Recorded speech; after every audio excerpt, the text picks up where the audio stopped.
Saya percaya bahwa pembelajaran yang baik adalah pembelajaran yang mampu menyesuaikan dengan perubahan zaman. Pembelajaran yang mampu beradaptasi, pembelajaran yang dinamis, menyesuaikan sesuai dengan kebutuhan anak. Saya, Riki Effendi, guru dari SMA Negeri 1 Bergas, Kabupaten Semarang. Pada kesempatan kali ini, saya akan berbagi praktik baik tentang pembelajaran berdiferensiasi.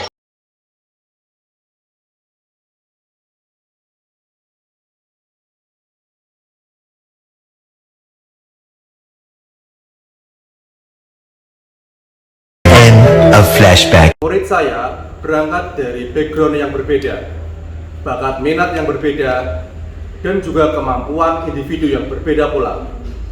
Sebagai guru, saya harus memfasilitasi kebutuhan belajar dari murid saya sehingga mereka mampu mengoptimalkan kemampuan yang ada pada diri mereka.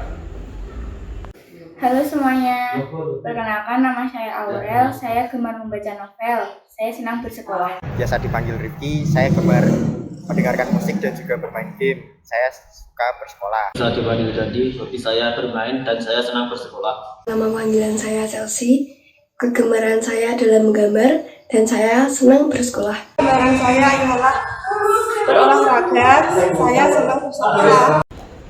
Ada yang saya temukan dari beberapa murid saya, yaitu mereka mengatakan senang bersekolah.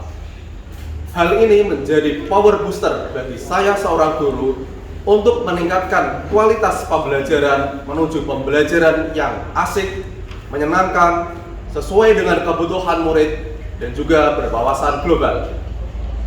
Pada pembelajaran berdiferensiasi ini, saya mengangkat tema pembelajaran asik, di mana asik adalah singkatan dari adaptif, stimulatif, inovatif, dan juga kolaboratif.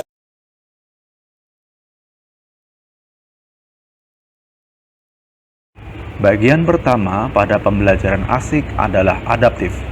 Bagian ini dilakukan untuk mengetahui tentang profil belajar anak, gaya belajar anak, kebutuhan belajar anak, dan juga bakat minat anak. Kegiatan adaptif ini bisa dilakukan guru dengan melakukan tes diagnostik atau melakukan wawancara langsung kepada anak. Bagian ini sangat penting karena sebagai landasan untuk mengembangkan pembelajaran yang berdiferensiasi sesuai dengan kebutuhan anak. Kamu lebih suka membaca, menulis, atau menggambar?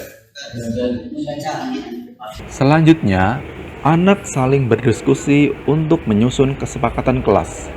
Kesepakatan kelas ini merupakan peraturan yang dibuat oleh anak, untuk anak, dan oleh anak yang ada pada kelas tersebut. Kesepakatan kelas ini sangat penting sebagai landasan dalam pembelajaran, landasan peraturan yang ada di dalam kelas tersebut. Bagian kedua adalah stimulatif. Bagian ini digunakan untuk meningkatkan semangat dan daya juang anak. Melakukan ice breaking secara sederhana bisa digunakan dan efektif dalam meningkatkan semangat dan daya juang anak. Kemudian, bagi anak yang suka memainkan gawe atau gadget mereka, bisa dikenalkan dengan platform Rumah Belajar Kemdikbud sebagai stimulus tentang materi dan juga pembelajaran yang akan mereka pelajari. Pada Rumah Belajar Kemdikbud juga terdapat laboratorium maya untuk memfasilitasi anak-anak dengan psikomotorik tinggi dalam melakukan percobaan langsung. Pada bagian 3 adalah inovatif. Di sini saya melakukan pembelajaran diferensiasi konten dan diferensiasi produk menggunakan pop-up book.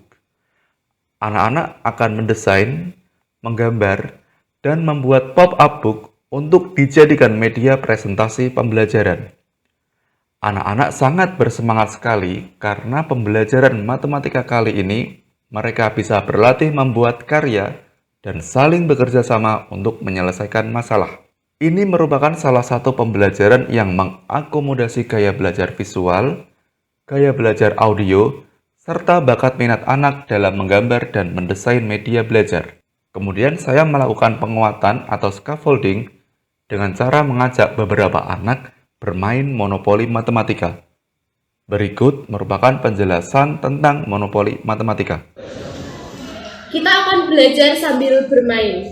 Di sini, kami akan bermain monopoli yang bertemakan Color of Jawa Tengah. Dalam kotak monopoli biasanya terdapat berbagai negara, tetapi pada kotak di monopoli kali ini terdiri dari berbagai kota yang ada di Jawa Tengah.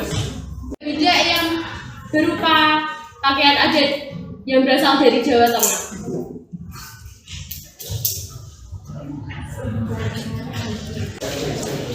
Ketika berhenti di sebuah kota, kita akan mendapat sebuah soal yang harus kita kerjakan. Apabila kita benar mengerjakannya, kita bisa mengklaim kota tersebut menjadi milik kita dan mendapat uang. Apabila kita tidak dapat mengerjakan, kita akan mendapat pajak yang harus dibayar. Di permainan, saya mendapatkan uang yang paling banyak. Maka di sini, saya menjadi pemenangnya. Di waktu yang sama, anak-anak boleh menggunakan sumber belajar dari YouTube untuk menambah wawasan global tentang materi hari ini. Tidak lupa, saya juga melakukan penguatan kepada anak yang masih kesulitan memahami materi dengan cara melakukan pendampingan individu secara langsung. Di bagian 4, yaitu kolaboratif, anak-anak memanfaatkan dinding kelas dan teras kelas untuk melakukan presentasi model gallery walk. Tiap kelompok menyiapkan soal dan pembahasan, kemudian mereka berbagi tugas tentang siapa yang menjaga pos kelompoknya dan siapa yang berkunjung ke pos kelompok lain. Di akhir gallery walk, tidak lupa mereka melakukan refleksi dan evaluasi tentang pembelajaran asik. Terkait asesmen yang saya lakukan dalam pembelajaran asik ini, saya menggunakan prinsip assessment as learning. Penilaian ini saya lakukan selama pembelajaran berlangsung, mulai dari awal pembelajaran sampai akhir pembelajaran.